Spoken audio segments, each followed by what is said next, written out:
নরম, তুলতুলে আর অনেকটাই কিন্তু সফট। আসসালামু আলাইকুম everyone, welcome back to my channel. আজকে শেয়ার করছি ব্রেডের মিষ্টি রেসিপি। ব্রেড দিয়ে মিষ্টি কখনো খেয়েছেন? না খেলে একবার হলেও ট্রাই করুন।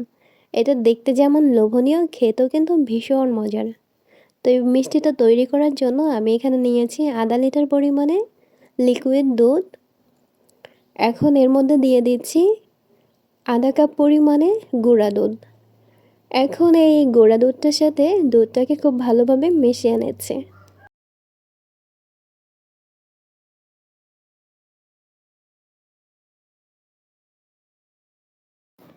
গুঁড়া দুধটাকে খুব ভালোভাবে মিশিয়ে নিচ্ছি। মেশানো হয়ে গেলে দিচ্ছি চিনি। এখানে আমি 2 টেবিল চামচ পরিমাণে চিনি দিয়েছি। মিষ্টিটা অনেক বেশি কড়া রাখবো না। এখন এই চিনিটাকে দুধের সাথে খুব ভালোভাবে মিশিয়ে নিচ্ছি। তো এখন আমি এই দুধটাকে জাল করে নিব। একটু দিয়ে দিচ্ছি গরম মশলা। তো গরম মশলা দিয়ে আমি এই দুধটাকে বলক তুলে 5 থেকে 6 মিনিটের মতো আমি জাল করে একটু ঘন করে নিচ্ছি।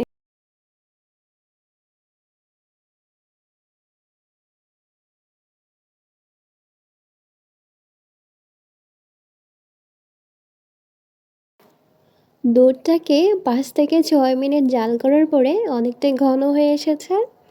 তো এখন আমি গরম মশলাগুলো তুলে নিচ্ছি। তো গরম মশলাগুলো তোলা হয়ে গেলে দিয়ে দিচ্ছি পাউরুটি। এখানে আমি 6 পিস পাউরুটি নিয়েছি। তো আধা লিটার দুধের জন্য 6 পিস পাউরুটি কিন্তু যথেষ্ট। তো এর চেয়ে বেশি দিতে যাবেন না, তো তাহলে কিন্তু দুধটা কম পড়ে যাবে। তো এখন এই দুধের সাথে রুটিটাকে খুব ভালোভাবে মিশিয়ে নিচ্ছি। পাউরুটিটাকে দেওয়ার পরে চুলাটা কিন্তু একদম লো করে দিয়েছি। তো এখন আমি রুটিটাকে অনবরত নেড়ে চেড়ে এভাবে মিশিয়ে নিচ্ছি। তো নাড়াচাড়া কিন্তু একদম থামা যাবে না, এভাবে অনবরত নেড়ে নেড়ে দুধের সাথে রুটিটাকে খুব ভালোভাবে মিহি করে নিতে হবে। 5-6 মিনিট এভাবে অনবরত নাড়ার পরে দেখবেন যে অনেকটাই কিন্তু ঘন হয়ে আসবে। আর দেখবেন অনেকটাই কিন্তু আঠালো হয়ে আসবে। তো এরকম ঘন হয়ে আসলেই বুঝে নেবেন যে এটা হয়ে গেছে। তো এখন আমি এর মধ্যে ঘি দিব। এখানে আমি ঘি দিচ্ছি 1 চা চামচ পরিমাণে। তবে ঘিয়ের পরিমাণটা যদি একটু বাড়িয়ে দেন, খেতেও কিন্তু খুব ভালো লাগে আর মিষ্টি বানাতেও কিন্তু অনেকটাই সুবিধা হয়। তো ঘরে যদি ঘি বেশি থাকে তো ঘিয়ের পরিমাণটা একটু বাড়িয়ে দেবেন। তো আমি ঘি দিয়ে আবারও একটু ভালোভাবে মিশিয়ে নিচ্ছি। আবারও 2-1 মিনিট এভাবে জাল করে অনবরত নেড়ে চেড়ে আবারও ঘন করে নিয়েছি। তবে এটা যতটা ঘন করা যায় ততই কিন্তু ভালো। তো এটা হয়ে গেছে। এখন আমি চুলা থেকে নামিয়ে একটা প্লেটের মধ্যে তুলে নিচ্ছি। প্লেটের মধ্যে দিয়ে আমি বাতাসে ঠান্ডা করে নিয়েছি। তো এখন আমি আবারও একটু গুঁড়া দুধ মিশিয়ে নিচ্ছি। গুঁড়া দুধ দিয়ে আমি ভালোভাবে মথে নিব। তো মথানোটা কিন্তু খুব ভালোভাবেই নিতে হবে।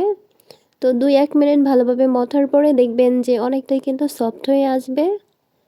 তো অনেকটা সফট হয়ে আসলে দিয়ে দিচ্ছি চেরি ফল। এইখানে 6 থেকে 7টার মতো চেরি ফল আমি কুচি করে নিয়েছি। তো চেরি ফল দিয়ে আমি আবারও খুব ভালোভাবে মাখিয়ে নিচ্ছি। তো এটা মাখানো হয়ে গেছে। এখন আমি মিষ্টি বানিয়ে নেব।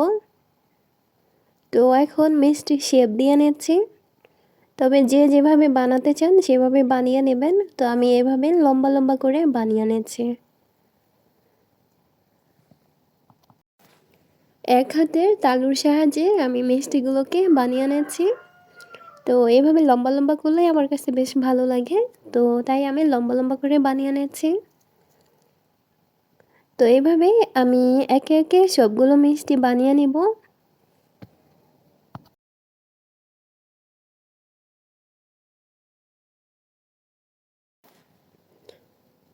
তো এই তো সবগুলো মিষ্টি আমার বানানো হয়ে গেছে। তো অনেকগুলো হয়েছে দেখতে পাচ্ছেন। তো এখন এই মিষ্টিগুলোকে আমি গুঁড়ো দুধ দিয়ে কোট করে নিব। আমি এখানে একটা প্লেটে গুঁড়া দুধ নিয়েছি। তো এইভাবে একটা একটা করে মিষ্টি আমি কোট করে নিচ্ছি। তো এইভাবেই আমি সবগুলো মিষ্টিকেই কোট করে নিব। তো গুঁড়া দুধে কোট করার পরে অনেকটাই লোভনীয় দেখাচ্ছে, আর এটা খেতেও কিন্তু ভীষণ মজার। তো আশা করছি আমার এই সহজ রেসিপি ভালো লেগেছে। তো রেসিপি ভালো লাগলে লাইক, কমেন্ট অ্যান্ড শেয়ার করতে ভুলবেন না। সবাই ভালো থাকবেন, সুস্থ থাকবেন।